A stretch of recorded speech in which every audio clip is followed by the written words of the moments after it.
Tom was tired. He had traveled all day from one city to another for his work. His job was not exciting, but it paid the bills. He moved from place to meet clients, always staying in small hotels. That night, he only wanted peace, food, and sleep. When he reached the hotel, he checked in at the desk, received his key, and went straight to the elevator. The hotel was quiet. The hallways smelled faintly of old carpet, and the soft buzz of lights filled the air. Tom dragged his suitcase behind him until he reached the door with his room number. He unlocked it, pushed it open, and stepped inside. What he saw made him stop at once. Someone was already inside. At first, Tom thought he had made a mistake, that he had opened the wrong room. But no, he checked the number again on the door. It was his room. Inside, near the window, stood a woman. She was not just an ordinary woman. She was tall, with silver eyes that caught the dim light of the lamp. Strange lines, almost like glowing patterns, moved faintly across her skin, as if her body carried its own quiet light. Tom's heart raced. His mind struggled to understand. Was she a guest who entered by accident? Was she an actress doing some kind of strange performance? He finally gathered the courage to speak.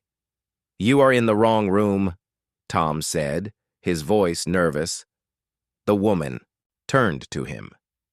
She had an expression that was calm, almost kind. Then she smiled, and her voice flowed soft and clear. "I understand," she said. The answer made Tom even more uneasy. She was not surprised by his words, not embarrassed, not angry. She only spoke as if she expected him to say that. Tom placed his suitcase down carefully and looked at her again. Her clothes were not like anything he had seen before. They looked simple yet strange, as if woven from threads of light and fabric together.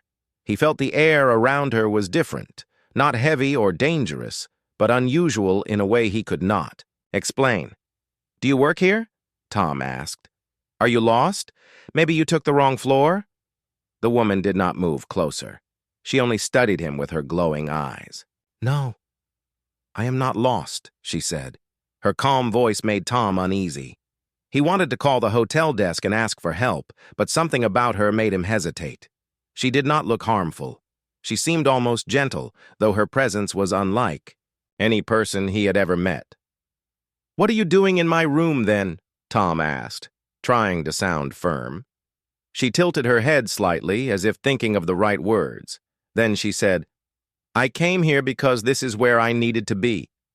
"You opened the door at the right time." Tom blinked. None of this made sense. Who would say such a thing? He rubbed his forehead, wondering if he was too tired and imagining the whole scene. But she was real. He could see her reflection in the window behind her. He could hear her voice echo softly in the room. Tom moved toward the phone on the desk, but the woman raised her hand gently, not in a threatening way, but as if asking him to wait. "I am not here to hurt you," she said. Her words made him pause. They carried a weight that was more than sound. It was as if her voice touched his thoughts. For a moment he felt warmth, like the comfort of being understood by someone without having to explain. Tom lowered his hand slowly. He looked at her, confused. "Who are you?" he asked. She gave a small smile again, her eyes glowing faintly.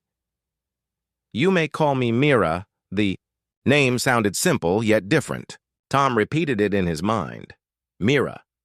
It was easy to say, yet it carried something strange in it, something that felt not quite from Earth. "Mira," Tom said carefully. "All right. So, Mira, why are you here? Why in my room of all places?" Mira stepped closer to the window. She touched the glass lightly as if feeling the world outside through it. Then she looked back at him. "Because you opened the door," she said, "and because I needed someone who would listen." Tom frowned. "Listen to what?" Her smile did not fade. "To me. To why I came." Tom sat down on the edge of the bed, still holding his breath. He thought about calling for help again, but something in him whispered that he should wait. This woman, this stranger, was not normal. Her silver eyes, her glowing skin, her calm words. It all felt too unusual, too deliberate.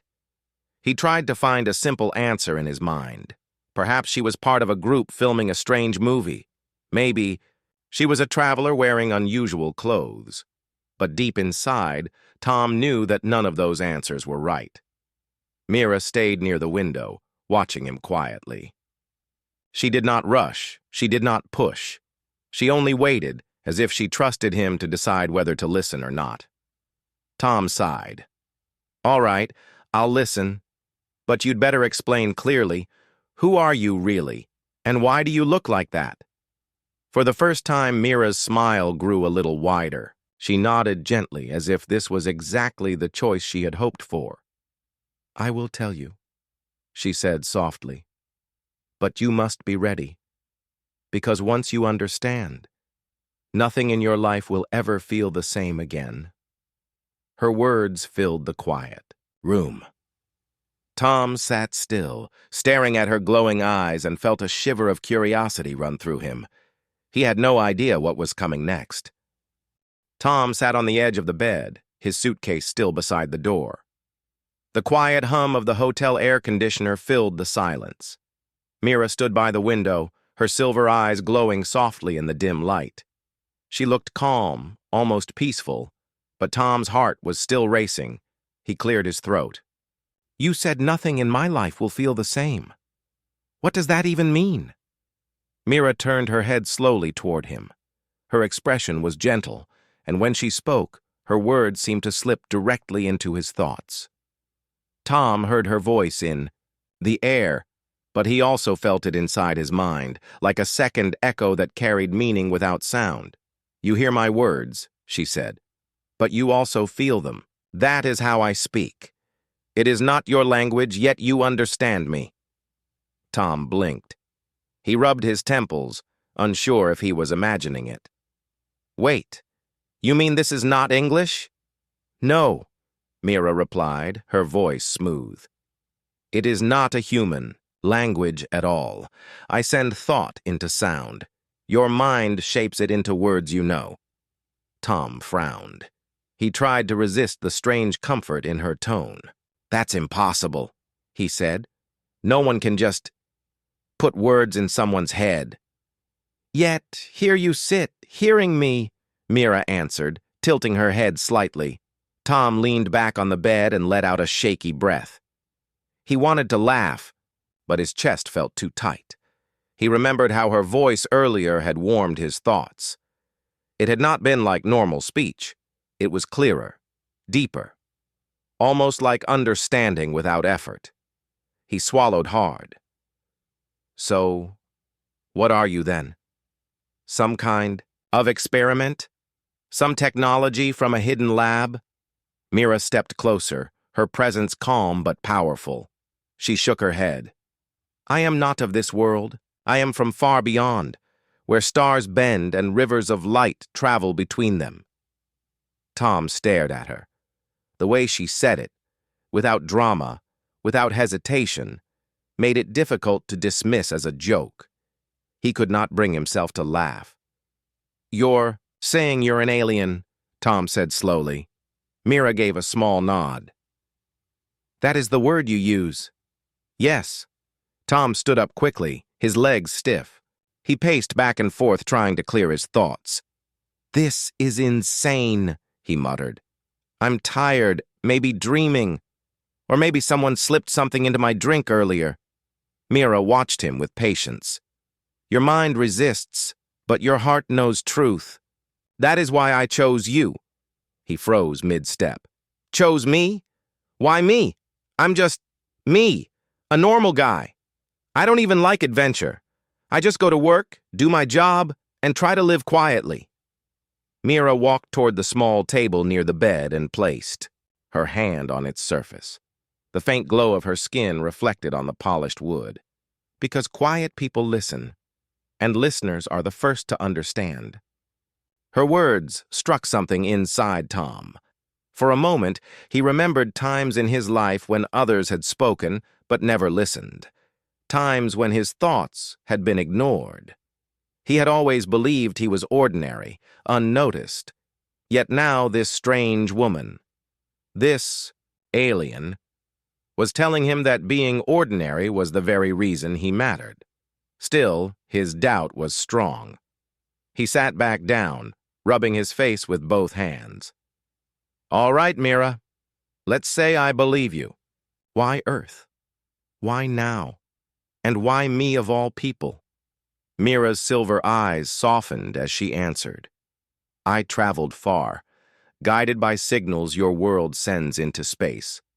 I studied them. Music, voices, stories, images of your lives. They carried more than sound. They carried hope and longing. Few worlds send such things with such emotion." Tom lifted his head, surprised. "Our broadcasts? Our radio and television?" "Yes," Mira said. "What you call simple noise became a beacon. It told us that your kind still dreams, even when life is hard. That is rare in the stars. Very rare." Tom leaned forward, his elbows on his knees. He tried to picture it, signals flying out into space, reaching someone like her. "So you're here because of hope?" "Yes," Mira replied. "And because your world stands at a path. One way leads to fear. The other leads to growth. Which way you walk depends on whether enough people understand who they can be." Tom felt a chill. Her words carried weight beyond sound. They sank, deep, touching thoughts he had not wanted to face. He remembered how often people argued, how the news always carried stories of division, how fear spread faster than trust. He had felt small against it all, powerless. Yet now, Mira was saying it mattered what people like him did. Still, he shook his head. "But what can I do? I'm nobody. I don't even understand half of what you're saying." Mira smiled gently. "You understand enough. You question, you listen, you think. That is where change begins. One does not need to shout to move the world. Sometimes being steady is louder than any noise." Tom stared at her, unsure what to say. He felt a strange pull inside, doubt on one side, curiosity on the other. He wanted to reject her words, to run. But something in him whispered that she spoke truth. He leaned back again and crossed his arms. "All right. If you're really from another world, prove it. Show me something I can't deny." Mira tilted her head as though expecting the request. She walked to the window and placed her hand against the glass. For a moment, nothing happened. Then, slowly, the surface of the glass began to shimmer. Tom's eyes widened. The city lights outside blurred, bending as if the window had turned into water. Stars appeared where no stars should have been. The view stretched beyond the horizon, bending into curves of light, showing glimpses of something far larger than the sky. Tom stood, his mouth open. "What is this?" he whispered. Mira looked at him, her silver eyes glowing brighter. "It is a glimpse. Proof that what I speak is not illusion. Space bends when you understand it. You are seeing it now because I let you." Tom's knees felt weak. He gripped the edge of the table, staring at the impossible scene outside the window. His fear mixed with awe. For the first time, he knew without doubt that she was not lying. The shimmer faded, and the city lights returned. Mira removed her hand, and the room grew quiet again. Tom sat down slowly, his heart pounding. He looked at her with new eyes. He wanted to ask 100 questions, but only one escaped his lips. "Why me, Mira? Why show me this?" Her smile was calm. "Because you opened the door," she said softly, "and because you are ready, even if you do not see it yet." Tom pressed his hands against his face and let out a long breath. Nothing in his life had ever prepared him for this moment. He realized that whether he liked it or not, his world had already changed. The room felt smaller now, though nothing had changed except Tom's understanding. He had seen the stars bend in ways no human eye was meant to see. He knew Mira was telling the truth, yet the truth was heavy, almost too heavy for him to hold. Tom leaned back on the bed, staring at the ceiling. His mind kept repeating the image of the window shimmering, the city lights melting into rivers of stars. He had no explanation for it. Science documentaries had talked about bending space, but those were only theories. Mira had shown him something real, something beyond imagination. Finally, he looked at her. "All right," he said slowly. "I believe you. You're not from here. You're from out there. But what do you want with me? What's your real reason for being here?" Mira stepped away from the window and stood near the table. She folded her hands in front of her, her silver eyes calm but focused. "The reason I am here is simple, Tom. I came because your world matters more than it knows, and because my people have waited for the right moment to reach you." Tom frowned. "Waited? For us? Why? We're not exactly advanced. We're still fighting over small things, still struggling with energy, with hunger, with trust. There are so many problems. Why would your people care about us?"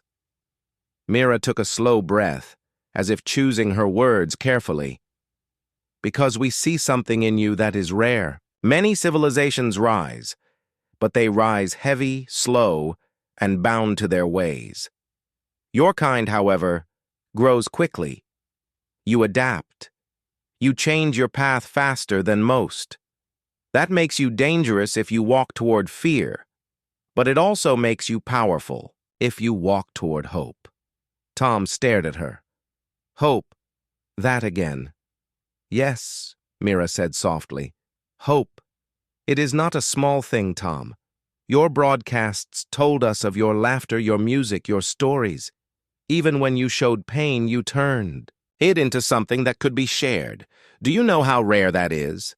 Many worlds hide their pain until it destroys them. You turn it into a song, into words, into art. That is why your world is different." Tom shifted on the bed. He wanted to argue, but deep inside he felt something stir. He thought of songs he had heard on long nights, songs that carried sadness, yet gave comfort. He thought of books he had read where human struggle became inspiration. Maybe she was right. Maybe there was something unusual about the way people turned weakness into strength. Still, he shook his head. "So you came all the way here just to tell me we're special? That doesn't sound like a reason to travel across space." Mira's eyes glowed a little brighter. "That is not the only reason. There is more." Tom felt his chest tighten. "Then say it. The real reason." Mira nodded slowly. She walked closer, her steps silent, and sat in the chair across from him. Her expression turned serious, almost heavy with memory. "My people have watched your world for a long time," she began. "At first, only from afar. We studied the signals, the pictures, the voices. We thought you were not ready. But then, something changed.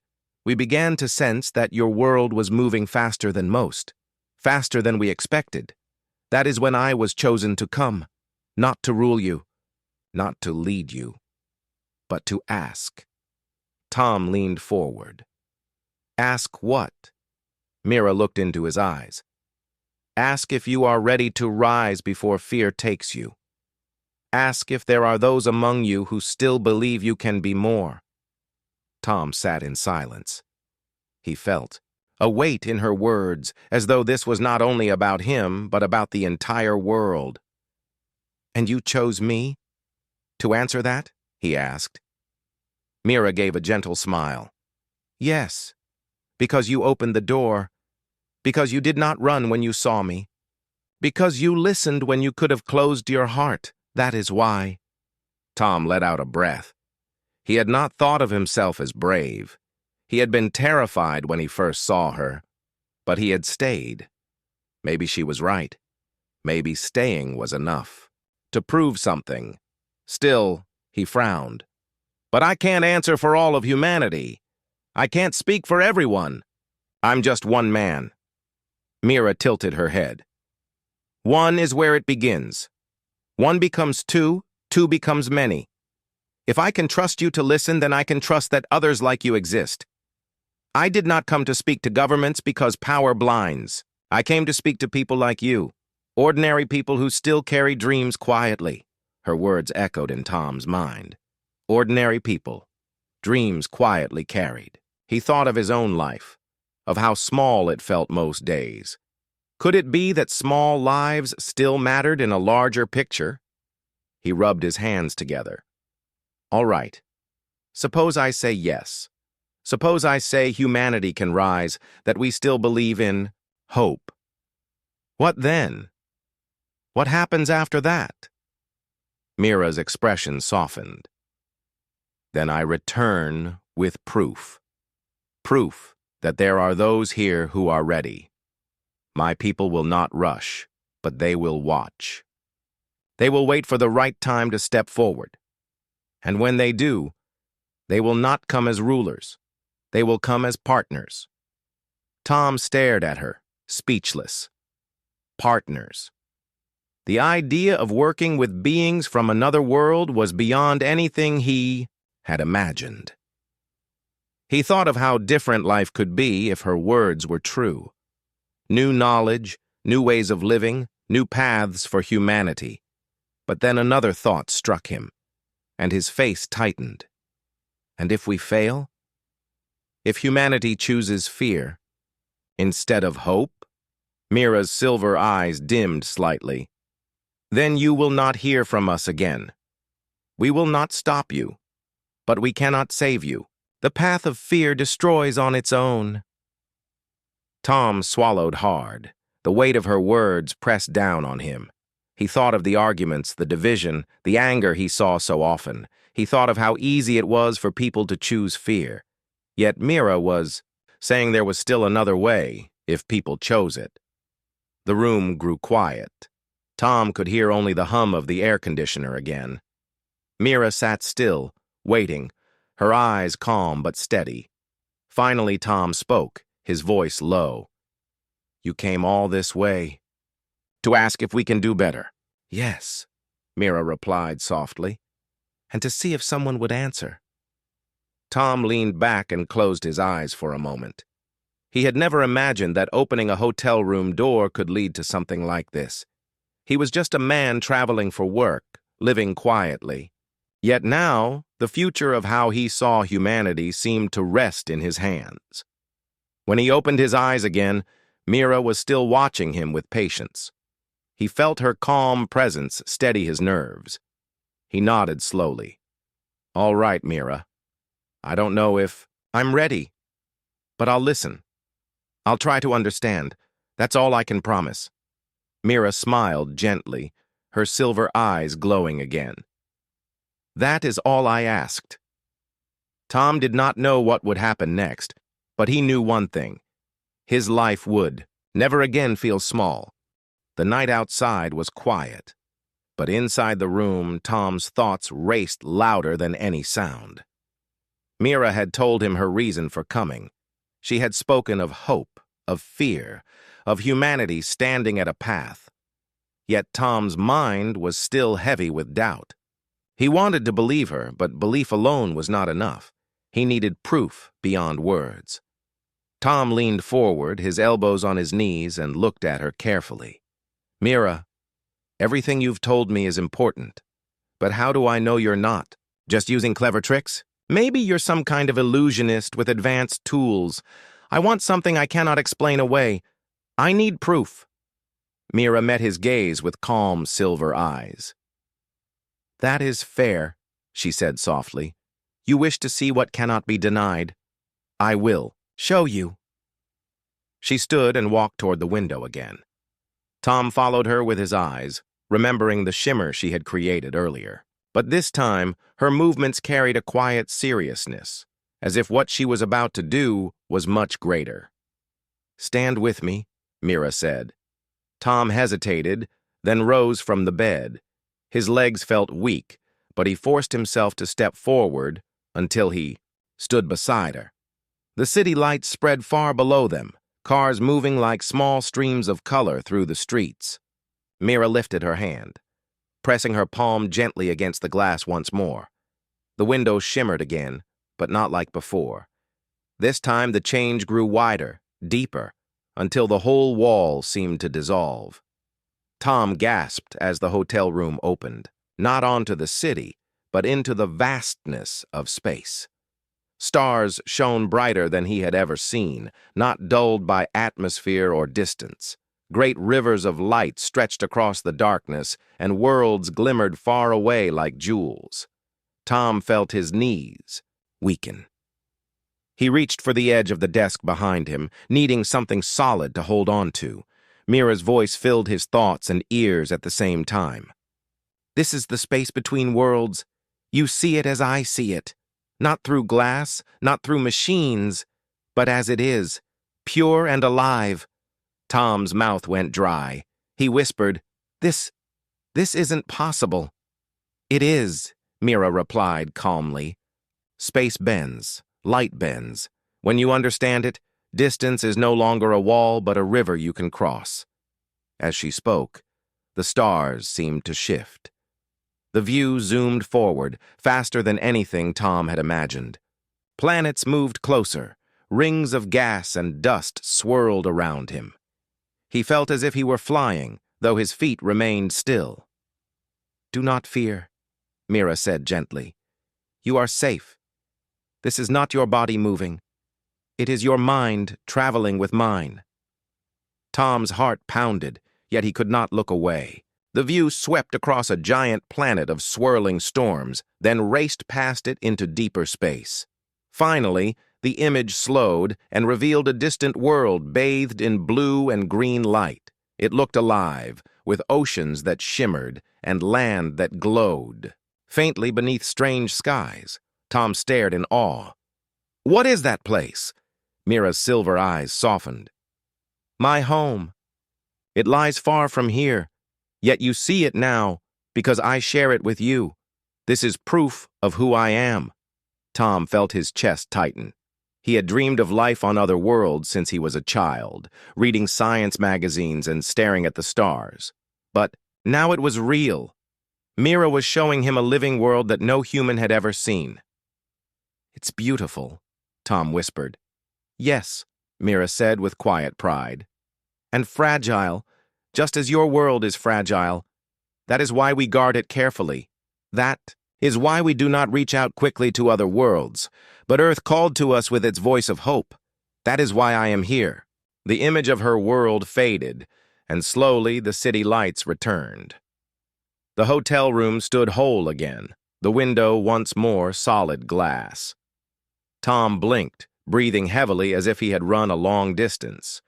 He sank back onto the bed, his hands trembling. I don't know what to say, he muttered. I asked for proof, and you gave me more than I ever expected. Mira sat gently in the chair across from him. Her calm presence seemed to steady the air. Now you know. You cannot call it illusion nor mistake it for a trick. What you saw was truth. Tom buried his face in his hands for a moment, trying to collect himself. His whole life he had believed humanity was alone, that stars were only unreachable lights. Now in one night that belief had been broken. He lifted his head and looked at her. Mira, if this is true, then what happens now? What am I supposed to do with this knowledge? I'm just one man in one city. How does this matter? Mira leaned forward, her glowing eyes steady. It matters because truth begins with one. You are proof that humanity can listen. If you listened, others can too. My people do not need all of your world to believe at once. We only need to know there are hearts ready to grow. Tom frowned slightly. But people are not always kind. You've seen our broadcasts. You must know that fear is common. What if people reject you? What if they don't want change? Mira gave a small nod. Yes, fear is strong, but hope does not need to defeat fear in every soul. It only needs to take root where it can grow. Fear spreads quickly, but so does courage when it is real. Tom thought about her words. He remembered moments when he had seen kindness in strangers, when ordinary people had chosen to help each other in small ways. Those moments were easy to overlook in a world full of noise, but they mattered. He sighed. So you came all this way just to see if someone like me would believe? Just to see if hope still lives here?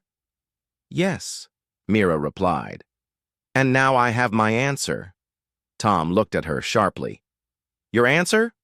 Wait, are you saying you're leaving already? Mira shook her head gently. Not yet. My journey is not finished. You have accepted what you saw, but belief is not enough. There must be action, however small. That is the next step. Tom leaned back, overwhelmed again. He had asked for proof, and she had given him visions of stars and worlds. Now she was telling him his part was not done. What do you want me to do? He asked softly. Mira's smile was calm, but her eyes carried a serious light. I want you to walk with me, to show me your world, not the world of power and leaders, but the world of ordinary people. Let me see those who dream, those who hope, those who hold kindness. If they exist, then my people will know Earth is ready. Tom swallowed. The request sounded simple, yet it carried great weight. She wanted him to guide her, to show her the heart of humanity. He was no leader, no hero, but maybe that was why she asked him.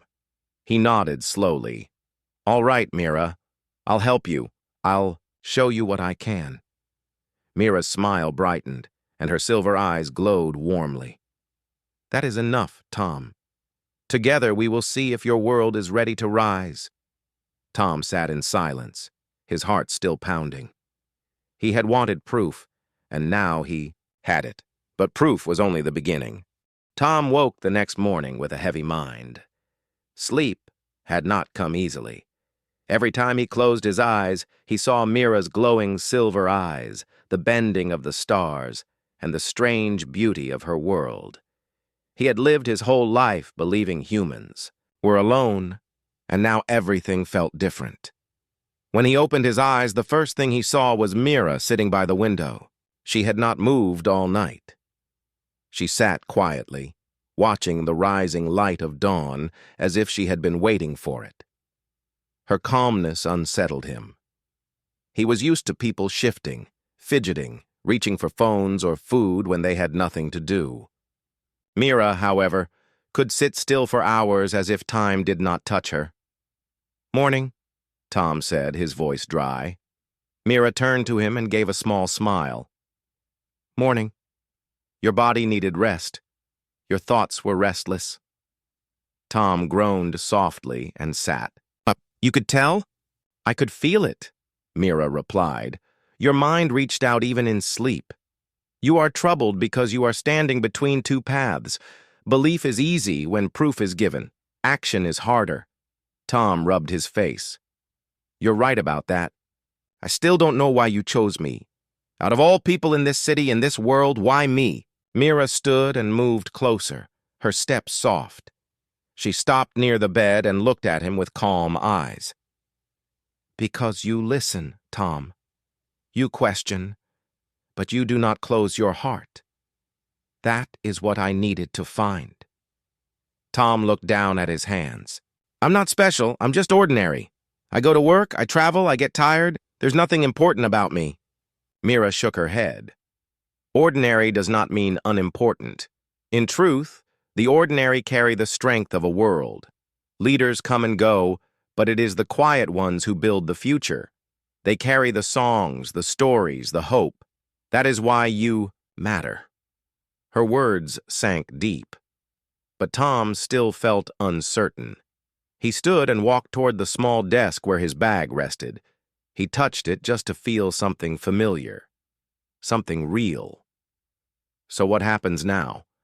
What do you expect me to do? Mira's eyes glowed faintly brighter.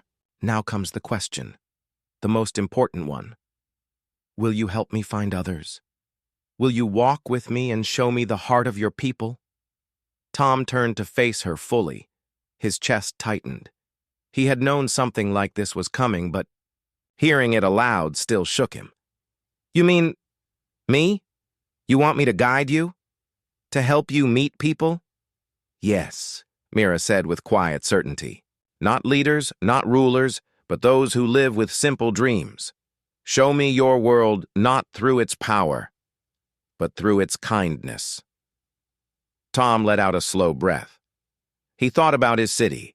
He thought about the people he had seen every day but rarely spoken to. The woman at the library desk, the man who ran the small observatory outside town, the group of students who met at the cafe and talked about the stars. They were not powerful, not rich, but maybe they were the kind of people Mira wanted to meet. But doubt rose again. What if I can't do it? What if I lead you to the wrong people? What if I fail? Mira stepped closer, her voice steady. Failure is not to be feared. Fear itself is the only failure. If you walk with me, even small steps are enough. Tom looked into her glowing eyes. He felt the calm strength behind her words. For a moment, his fear eased. He realized that she did not expect him to be perfect. She only expected him to try. He sank back into the chair near the desk. "This is a lot for me. I'm not sure I'm ready." Mira gave a small smile. "No one is ready when the moment comes. Readiness grows only after the choice is made. You are not asked to carry the world. You are only asked to walk beside me." Tom let out a nervous laugh. "You make it sound simple." "It is simple," Mira replied gently. "But it is not easy." The room fell quiet again. Tom stared at the sunlight creeping through the curtains, warming the floor. He thought about his life before yesterday.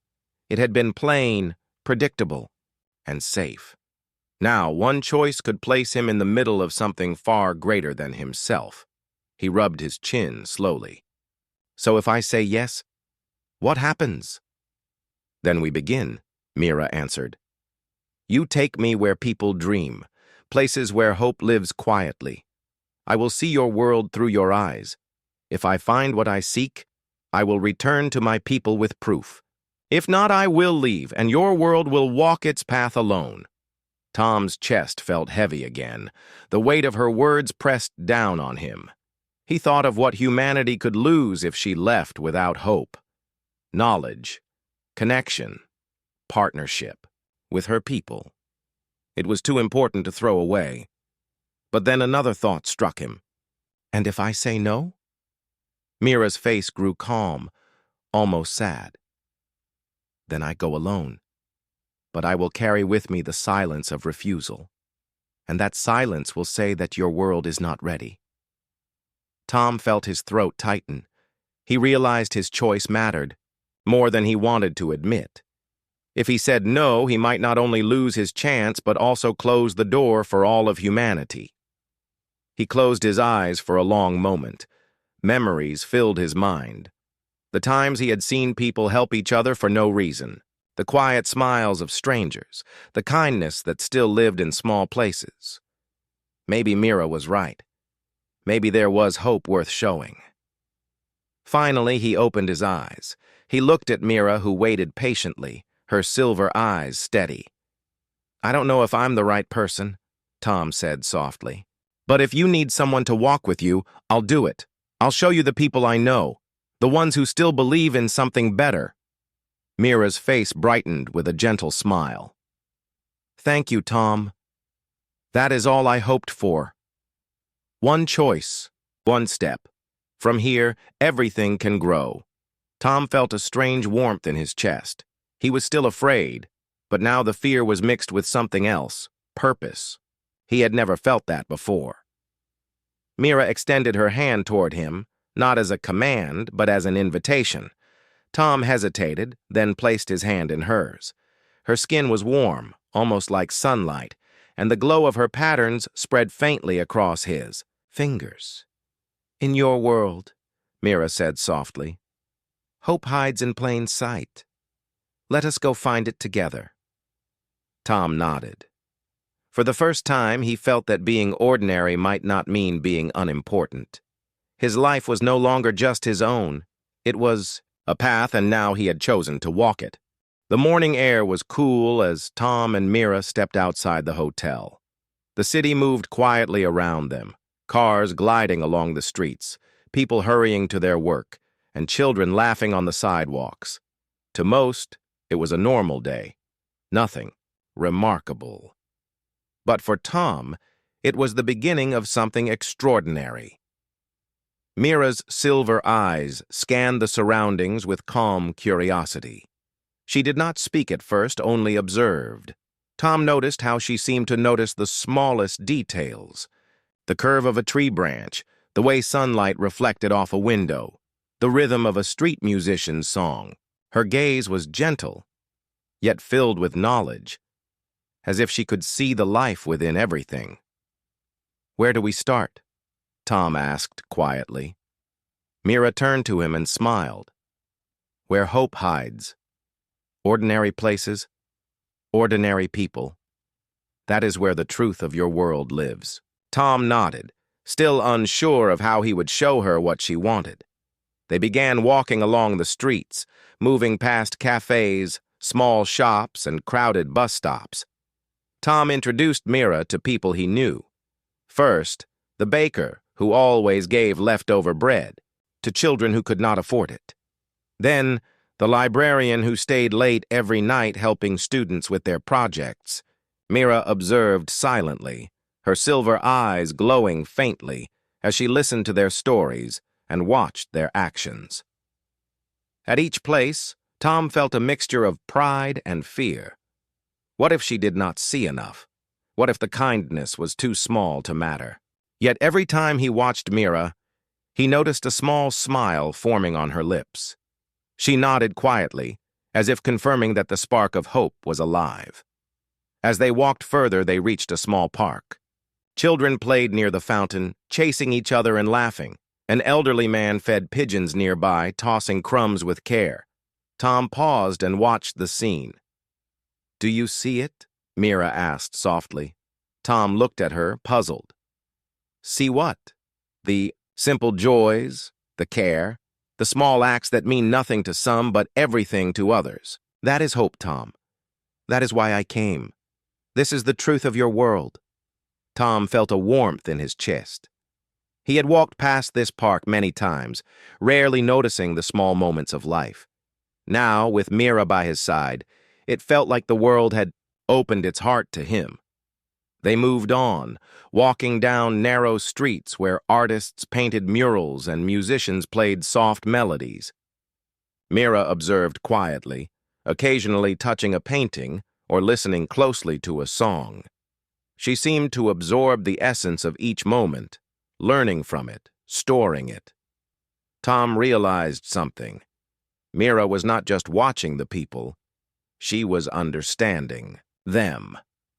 She was seeing the emotions, the kindness, the hope that humans often overlooked in their daily lives. By afternoon, they reached a small community center where volunteers helped the elderly and the sick. Mira watched the volunteers work tirelessly, offering smiles, assistance, and patience. Tom introduced her to some of them, explaining their stories. Each person she met, she acknowledged with a nod or a quiet word, as if giving them recognition, beyond what words could express. One volunteer, a young woman named Lena, noticed Mira's strange appearance and asked if she was part of a theater performance. Mira smiled warmly and replied softly, "I am here to understand and to see the hope that lives quietly." Lena blinked, unsure what to say, but felt a strange calm in Mira's presence. Tom noticed that Mira did not need explanation. Her gaze, her tone, and the quiet patience she carried spoke more than words ever could. As the day went on, they visited more places.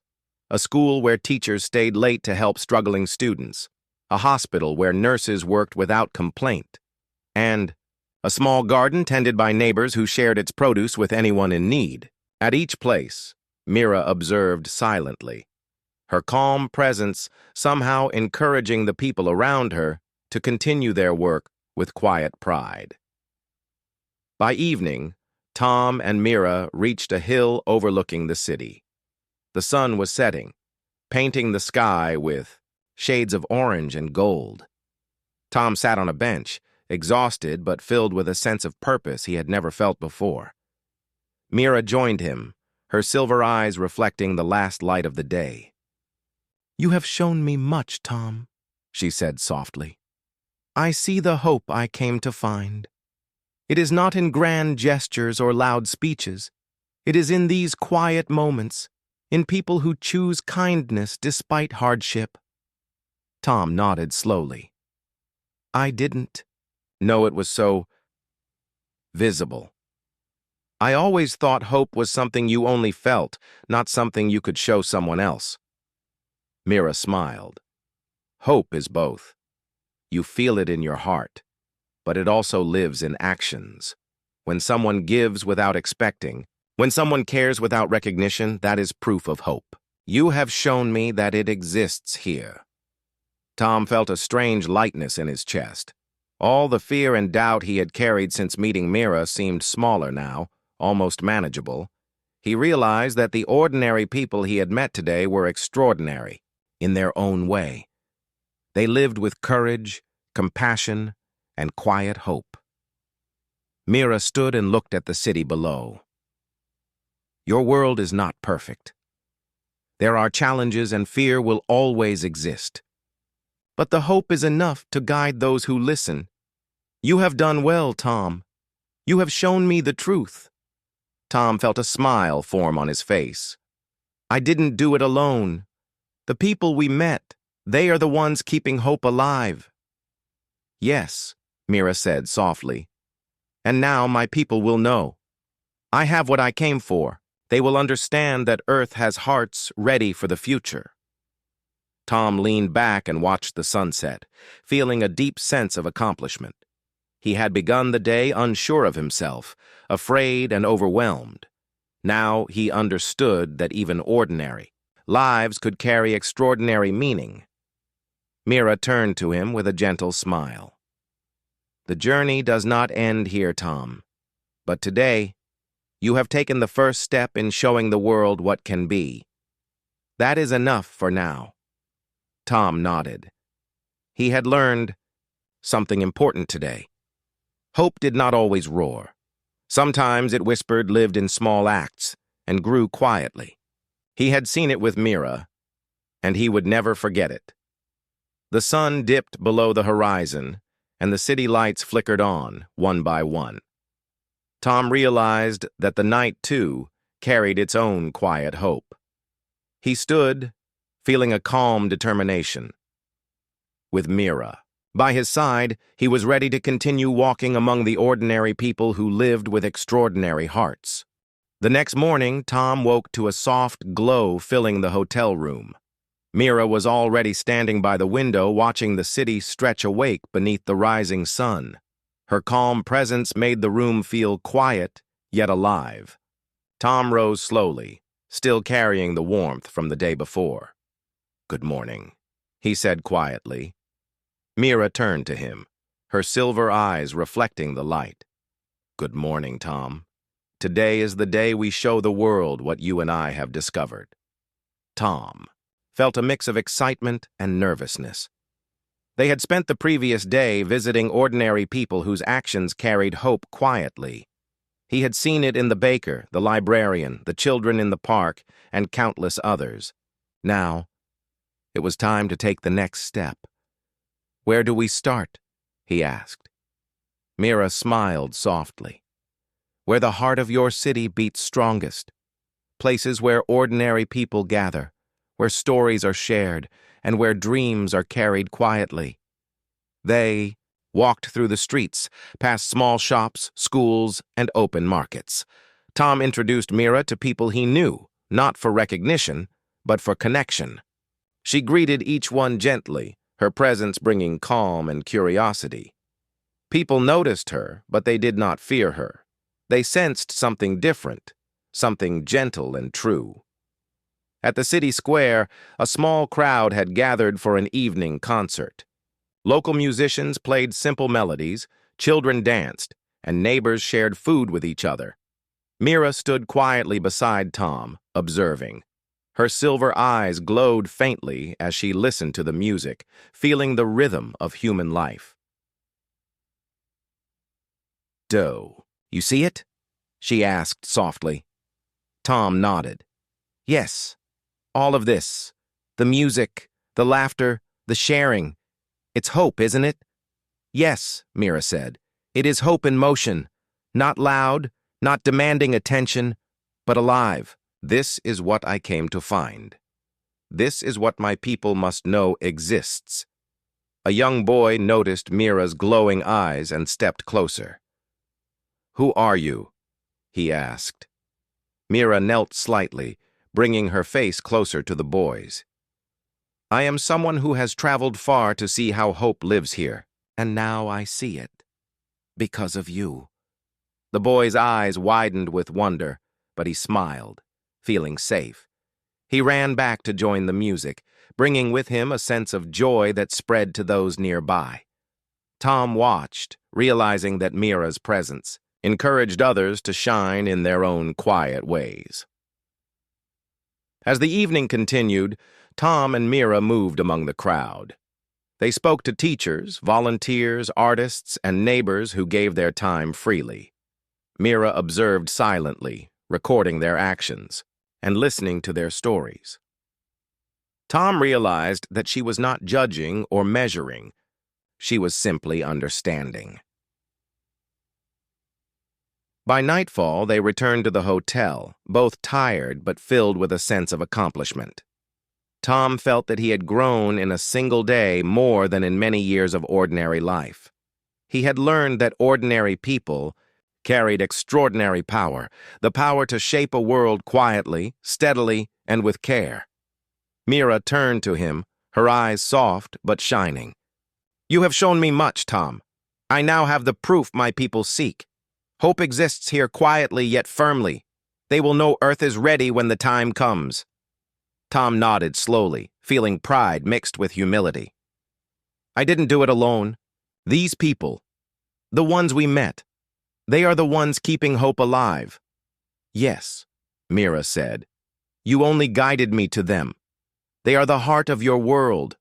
Remember, it is not the powerful alone who shape the future, but the quiet who choose to care, to act, to dream." Tom thought of the people they had visited. He remembered their smiles, their laughter, their small sacrifices for others. For the first time, he truly understood that every simple act mattered. Even the smallest gesture could ripple through the world, changing it in ways no one could see immediately. Mira stood and walked to the window, gazing at the city below.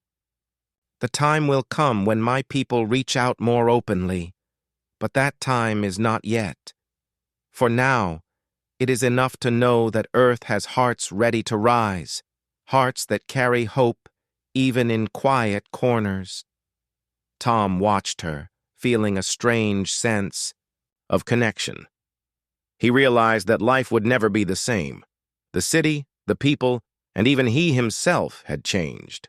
Seeing hope through Mira's eyes had opened something inside him, a sense of purpose he had never known. "Will you stay longer?" Tom asked quietly. Mira turned and smiled softly. "Not now.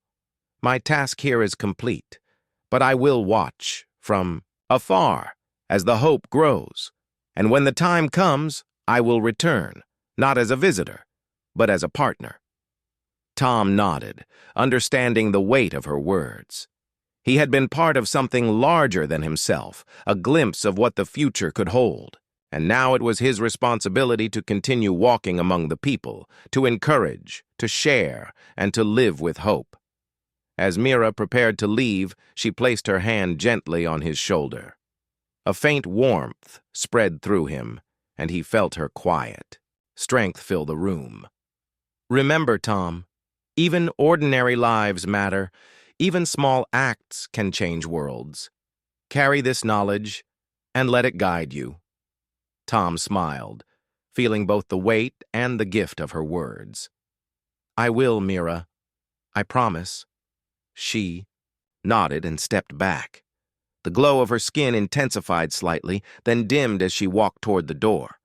Tom followed with his eyes, feeling the extraordinary calm of her presence slowly fade. Before stepping into the night, Mira paused and looked back. "You have done well. Keep showing the world that hope exists. That is all that is needed for now." Then, in a blink, she was gone. Tom stood in the quiet room, breathing slowly, feeling the weight of the evening settle into his heart. The world outside continued, full of ordinary people carrying extraordinary hope. He understood now that he did not need to do everything. He only needed to walk among them, to witness, to guide, and to cherish the quiet power that lived in every small act of kindness. As he walked to the window, watching the city lights flicker in the darkness, Tom felt a renewed sense of purpose. He had been ordinary once, unnoticed, unsure of himself. But now he knew that ordinary lives held the seeds of change, and that hope could grow in silence until it became impossible to ignore. He smiled to himself, a calm and confident smile. The world was not perfect, but it was alive with potential. And with that knowledge, he felt ready to face whatever the future might bring, carrying hope quietly yet proudly, one step at a time.